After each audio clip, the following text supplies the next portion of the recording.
இந்த செய்தியை கேட்கிற அன்பு சகோதரனே சகோதரியே, உங்க வாழ்க்கையில நீங்கள் எப்படிப்பட்ட பாவியாக இருந்தாலும் சரி, பெரிய பெரிய பாவங்களை செய்திருந்தாலும் சரி, கர்த்தரை அறிந்தும் கர்த்தரை அறியாமலும் நீங்கள் செய்த எல்லா பாவங்களையும் சாபங்களையும் மன்னிக்க இயேசு கிறிஸ்து அவர் உங்கள் அருகே நின்று கொண்டிருக்கிறார். நீங்கள் உங்கள் பாவங்களை விட்டு இதுவரைக்கும் செய்த பாவங்களை உதறி தள்ளிவிட்டு, வசனம் இப்படியாக சொல்கிறது, நம்மை நெருங்கி நிற்கிற பாரத்தையும் பாவத்தையும் தள்ளிவிட வேண்டும் என்று நீங்கள் உங்கள் பக்கத்தில் இருக்கிற அந்த பாவங்களை சாபங்களை தள்ளிவிட்டு தேவனை நோக்கி ஓடுவதற்கு உங்களை அர்ப்பணிக்கும் பொழுது, இப்பொழுது ஆண்டவர் உங்கள் பாவங்களை மன்னித்து உங்களை பரிசுத்தவானாய் பரிசுத்தவாட்டியா மாற்றி உங்கள் வாழ்க்கையில சமாதானத்தை பெருக பண்ண அவர் அன்பும் இரக்கமுள்ள தேவனா இருக்கிறார்.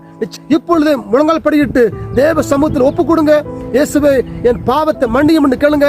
நிச்சயமா சொல்கிறேன், இயேசு கிறிஸ்து உங்கள் பாவங்களை மன்னித்து உங்களை பலப்படுத்துவார். உங்களை ஊழியத்துல அவர் வல்லமையாய் பயன்படுத்துவார். கர்த்தர் தாமே இந்த வார்த்தை மூலமாக உங்கள் பாவங்களை மன்னித்து உங்கள் வாழ்க்கையில சமாதானத்தை பெருக பண்ணுவாராக. ஆமென். God bless you.